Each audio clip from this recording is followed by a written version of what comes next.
I thank the gentleman for the time.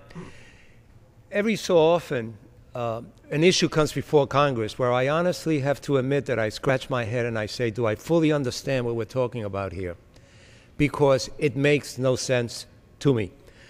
On every appropriations bill that we see come before the full committee, there was this notion that we couldn't bring folks from Guantanamo here to be prosecuted. Now, I know how dangerous some of these folks may be. I know how dangerous some of these folks are. I was in New York, in my city, on September 11th. I was not here. Many people forget that that was primary day in New York. Many people forget that one of the accomplishments, if you will, of the terrorists was to suspend in the middle of the day an election that was taking place in New York. They didn't just attack the symbol of our military power. They just didn't attack the symbol of our financial power.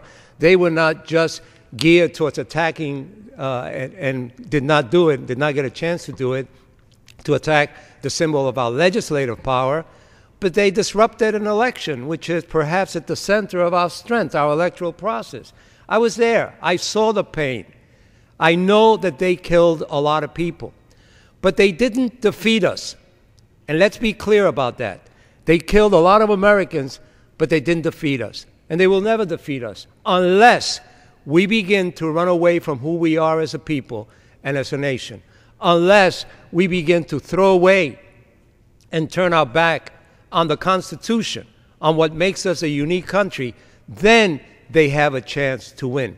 My friend, we say this on the floor, but he truly is my friend from Kentucky, says, why would we want to do that? Why would we want to bring him here? Because we are the United States of America.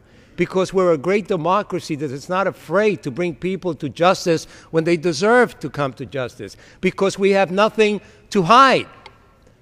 Ironic, on another issue that I discussed with my friend at length over the years, we want nothing to do with Cuba except to use them to hold people there for trial.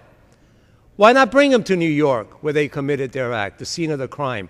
Why not bring them to the United States? Why not let the world know that in the middle of our pain, in the midst of all our anguish over September 11th, we are big enough and democratic enough to bring people to trial here within our territory?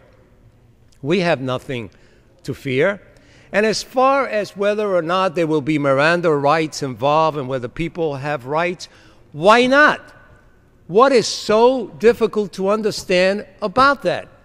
There is a contradiction in a country that continuously tells the world we are better, and we are. We are more democratic, and we are. We have a better justice system, and we do. And at the same time says, but not for these individuals. Now, if I was making the argument on behalf of the individuals in Guantanamo, we know how many were detained and eventually released because we had throughout the last few years nothing to charge them with. So it might be that we have to release some and send them back to their countries. But this fear that somehow they're going to be walking the streets of Washington, D.C., eating at local restaurants and planting bombs everywhere. These folks will probably be the most guarded people in the history of the world. But we will do ourselves a great disservice if we continue to say that they cannot be brought to the United States for justice.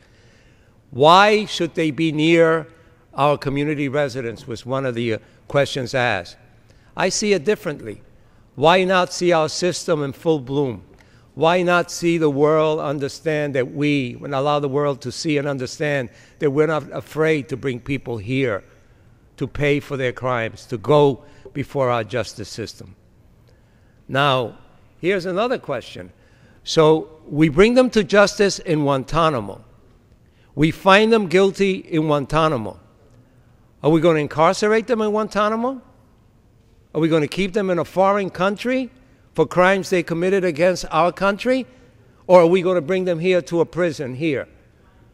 If we bring them to a prison here after they're convicted, those that are convicted, then why not try them here to begin with? And again, this whole notion that these people have no rights The terrorists win if we suggest that everybody that comes before us has no rights. And that's why I oppose this motion.